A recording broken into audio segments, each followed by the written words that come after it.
Что делать, друзья, если к вам вдруг нагрянули нежданные гости?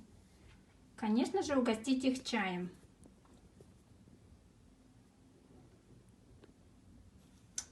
А что делать, если эти гости совсем нежеланные?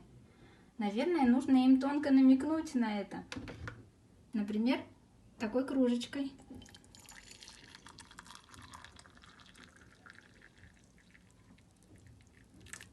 Вот. Долг гостеприимства выполнен. А дальше смотрим.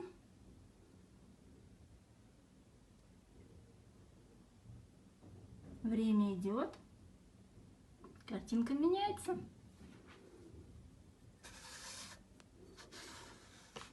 Вот так-то. Все понятно без слов.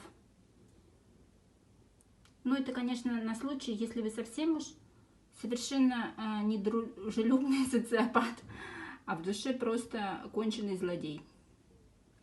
Но кружечка, согласитесь, прикольная. В ряде случаев, когда нужно многое сказать без слов, очень даже сойдет.